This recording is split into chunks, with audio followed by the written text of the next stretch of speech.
Welcome to Small Business, Big Network, the podcast for small business owners who want big results from their networking. I'm Liz Drury, a freelance voiceover artist who knows that if you're not working, then networking could help. Andy Schulkind is the CEO of Andigo, a company which helps B2B businesses with their marketing.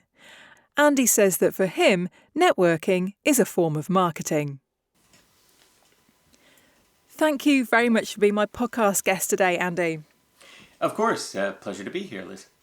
Now, you're in the business of helping businesses with their marketing, but have you always worked in this particular sector?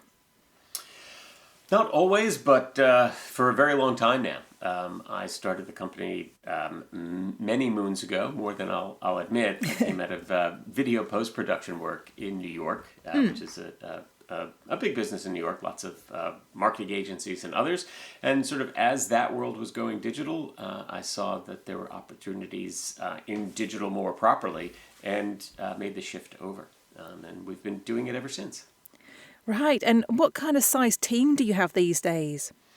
It's a small team, the team proper. There are really three of us on the team, and then we have a group of about 15 or 20 regular contributors who are experts in various parts of what we do, because what we do is pretty broad. So, our perspective is that trying to be all things to all people is typically a mistake, and so particularly for things like SEO, for example. If you're not doing that all day, every day, you're just not going to be very good at it. So rather than keep someone on staff and only have them busy half the time, we rely on other folks like us who, are using this sort of modified agency model, I guess I'd call it. Yeah.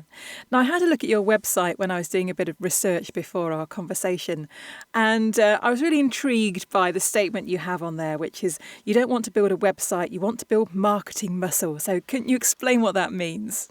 Yeah, so taken in and of itself, a website is really just a very expensive business card at this point, right? It's sort of, you're expected to have it, you have to have it if you're going to be taken seriously as a business, but it's not going to do much for bringing business in unless there's something else that is built into it. So marketing muscle really refers to what are the ways that you can make the website work as a marketing tool, and that's sort of both ends of the spectrum. One is how do you get folks to the website? That can be part of it, a bigger or smaller part of it, depending on who you are, who your audience is, and what your business is.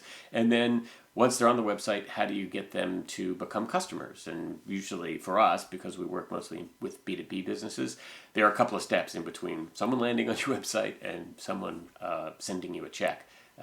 But that's all a part of it, and that's the marketing muscle that we're referring to when we say there's got to be more to your website than just great design and a bunch of pages. Just coming back to something that you said a few minutes ago about having a niche, is that something that you see as being important for, particularly for a small business, that they should have a niche that they are known for? Yes, I think that from a marketing perspective, it's pretty critical, which isn't to say that there aren't a lot of generalists out there who do very well, but it's just a much harder thing if you're counting on marketing to help you build your business. You could be a generalist and do a lot of networking, I think, and even there, I think having something that you specialize in, that differentiates you, that makes you different from other web developers, let's say, that's pretty important because it's an easy way for people to remember you. It's an easy way for people to refer you. It really is pretty critical, and I think that's the mistake that a lot of people make, trying to be all things to all people and not realizing that, you're shrinking the pool of potential candidates, but the potential candidates that you have then identified are going to be much more excited about what you do because you can help them. That it's easier for them to recognize that you can help them. Yeah. And I think, it's often when you start out in business, you maybe don't know what your niche is going to be. And I know when I started and people saying, you need to niche down, you need to know who your target market is. And I thought, but I can work for anybody, anywhere. But that appeals to nobody in the end, does it? That's exactly right. One of the things I'm really fond of saying is, your prospects don't care about you. Your prospects don't even care about what you do. Your prospects care about what you can do for them. And that's kind of wrapped up in all of this, that if you can create a branding message, a marketing message, or your elevator pitch, or whatever you want to call that introduction in your networking, that makes it clear that yes, I can help you. Then folks are going to respond much more positively than you giving them all sorts of information about who you are and where you went to school, and just sort of a general broad brush painting of what you can do. Yeah. So how important would you say it is for a small business to have a website? Because it can be quite a big investment, and there's all sorts of other places we can be these days, all the different social media channels. So is that website still really necessary for a small business? Maybe, which is an odd thing for someone who does a lot of website development to say, I would imagine. But it's true. You're absolutely right. There are businesses out there who I see who seem to be thriving, doing very, very well just on social media presence. And if they have a website at all, it is perfunctory. I would say that for B2B businesses, that's probably a mistake, although we do see a lot more B2B companies active on things like Facebook and Instagram, things that had traditionally been thought of as, more consumer focused. And I think that the concern, though, is whether or not you own the space that is your primary marketing vehicle. As we've seen, we don't have to go into the all that has happened around Twitter over the last year or so, but that's a really good example. These social media channels seem like they are just such a big part of the firmament. They're never going anywhere, and yet they do. Even Facebook, which was the be all and end all for a while, is I have kids in their teens and 20s who just look at me with a sad shake of the head when I mention Facebook. Right? It's just that's not their generation's platform of choice. So yeah, there you go. Yes, we have no control over whether those stay or go, do we? No, we don't, and that's the point where your website, you really do have that control. And I think that's a critical thing to factor into what you're doing, even if you ultimately decide, hey, I don't need a website. I don't want to make that investment. Just be aware that the platform you choose could go away. So you might be wise to have at least secondary platforms built up to a point that you'd be comfortable moving over to them if you had to. Yeah. So who are your clients? What kind of businesses, what kind of industries do you like to work with? So we do work primarily, almost exclusively, but not exclusively, with B2B companies, as I've mentioned. Most of them are in the $2 to $25 million range in terms of sales. And many of them are mission-driven businesses, B Corps and other folks like that, who have sort of multiple bottom lines, right? I can give you an example of a real estate investment trust that we work with that only invests in affordable housing and charter schools. So their investment returns are an important part of what they do and an important part of the marketing message, but so is the community impact that they have. So those are a lot of the folks that we work with are similar in that way. And how do you help them? What is it that you do specifically that they come to you for? So there are essentially 3 sides to our business, or 2.5 anyway. We've been talking about websites, and so we do build and design a lot of websites for a lot of clients. The half part that I was jokingly referring to is the maintenance work. Whether we've built the website or someone else has, we have a lot of clients for whom we do security monitoring and maintenance, helping them iterate their websites rather than need to make giant rehabs every 3 years or something. So that's one side of the business, and the other side of the business is content marketing, where we're helping them more directly with the marketing muscle that you and I were talking about a little bit earlier, where, well, what does the website do? How are we tying in social media? Can we help you manage your email marketing? pay-per-click advertising, content development, and strategy. And some of that is very hands-on and tactical. We're actually doing the work for our clients, and some of it is we're meeting with them weekly or monthly to keep them pointed in the right direction, provide strategic overview, and help them with a little bit of outside perspective as they make those decisions. Yeah. Now, there's so many different social media platforms these days and places where businesses could be. And if you're a small business, it's really hard to keep on top of all of that. So how do you find out which are the platforms that are going to work for you? The answer here is an answer I'll give to a lot of questions you might ask, which is ask. You've got to listen. You want to be where your audience is. There's so much clutter and noise in the world, online and off, that you're not going to easily just bring people to your website in and of itself. So listening, asking, finding out where they are, that's a critical part of figuring out which platforms are going to be the best place to meet them, to connect with them where they already are. I think it's really just as simple as that. And how about using analytics for on your website and your social media? Would you advocate the use of that? Absolutely, and that's now you've pointed out that my last answer was incomplete. Absolutely, analytics. I guess I'll cover my tracks by saying, well, that's a form of listening as well. You absolutely want to have analytics on your website. Just about every social media platform has analytics built into it, and of course there are outside packages that you can overlay all of them and try and pull all that information together.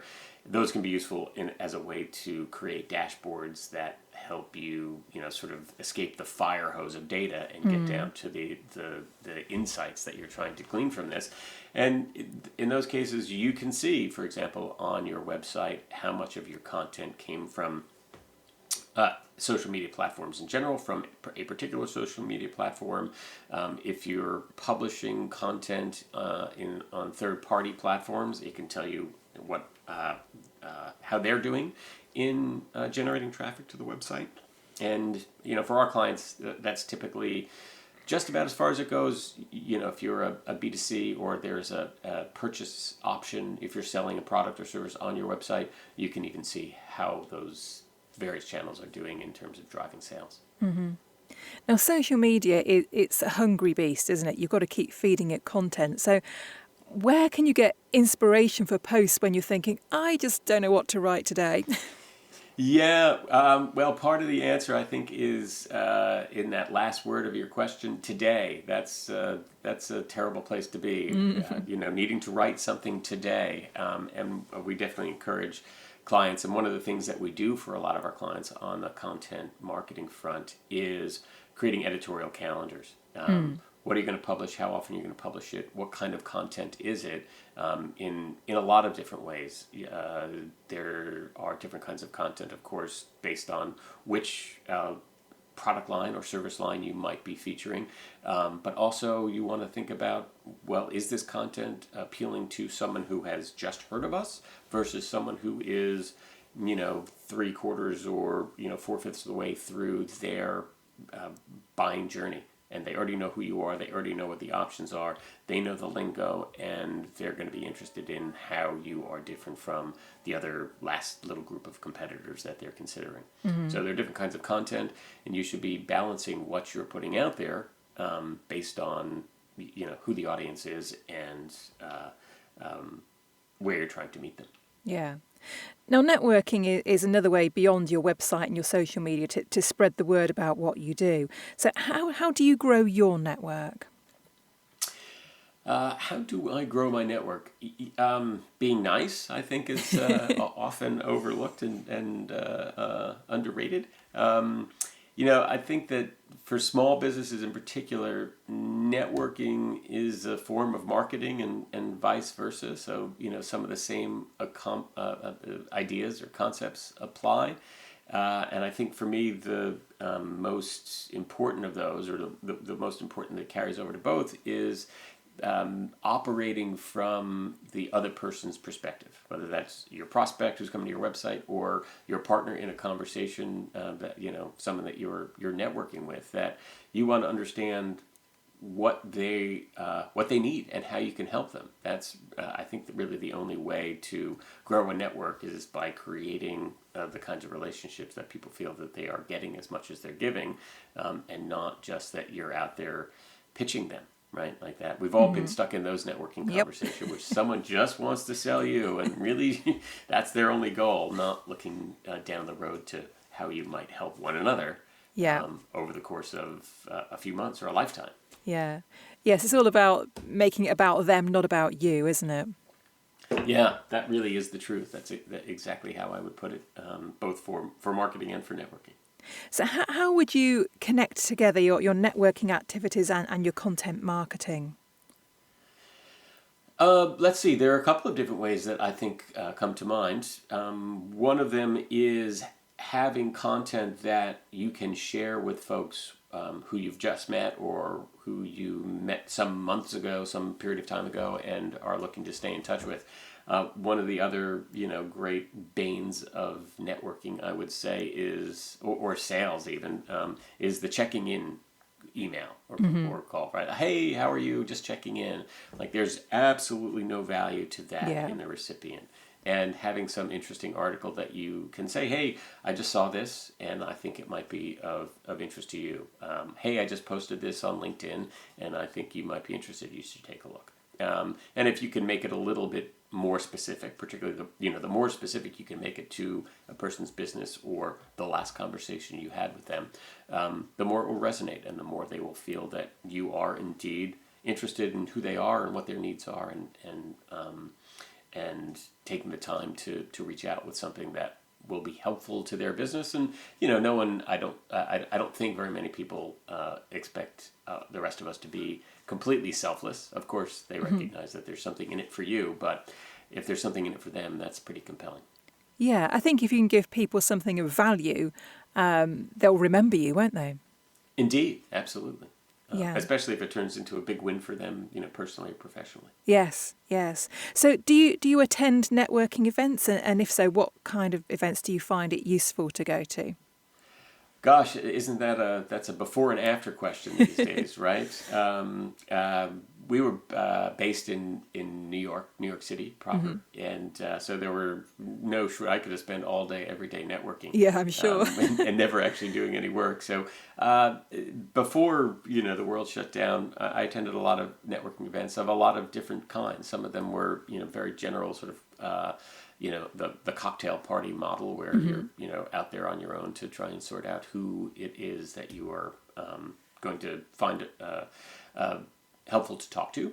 Some of them were industry events, whether marketing related or related to industries in which we work, and meeting folks where you can be a little bit more targeted. And of course, there's also a component of sort of smaller, I don't call it retail networking, where knowing someone and talking to them about something that you might be working on or interested in, or an area of your business that you're trying to expand, and hoping that they will share some folks in their network who you don't know, who might be helpful in that, or might be interested in learning more about what some new initiative that you have. So I think all of those have helped us over the years, and of course, I think all of that still applies in our post-COVID world, but now it all happens with us only being visible from the torso up on a Zoom call. Yes. Things certainly did change very rapidly. And I don't think, it's not necessarily been a bad thing. I mean, I've been able to network with people on the other side of the planet, which I would never have been able to do before COVID. It just wouldn't have happened. Indeed, I agree. I've absolutely met some folks all on 3 or 4 continents that come to mind just as we're talking about it. And it's also quite easy to schedule far many more meetings, because even in New York, which is so dense, in terms of population, meeting, it'll take you a half an hour or 40 minutes to go from one meeting to the next. And how many of those can you squeeze into a day before you're not getting any work done? It's just so much easier this way. I think you'll probably agree that I don't know if this will translate culturally, but the Brady Bunch or Hollywood Squares, Yes. that those networking calls, I'm really burned out on those. I think they've gotten to be very draining for me, and I don't do as many of them as I was doing early on. But still, lots and lots of one-on-one calls, and folks that I already know, hoping that we can help each other more immediately, and folks that I'm just meeting. So, yeah. So just finally then, Andy, if people want to know more about you or about your company, what is the best place for them to find you? Well, there are two places I would hope to send them. One, of course, is our website. It's andigo.com, ANDIGO. You'll see all sorts of information there about the work we do, but also there's a resources section with a lot of interesting articles and links to articles that I've written on other publications that you can see. And also, I would send them to Amazon to have a look for my book, which came out earlier this year, Marketing for Small B2B Businesses, How Content Creates Marketing Muscle and Powers Traditional and Digital Marketing. Wonderful. Well, thank you very much for being my guest, and best of luck with the book sales. That sounds very exciting. And and best of luck with the networking as well. Thanks, Liz. It was really a pleasure talking to you. Thanks for listening to Small Business, Big Network. If you found this podcast useful, please do rate, review and subscribe. And don't forget to share it with the rest of your network too.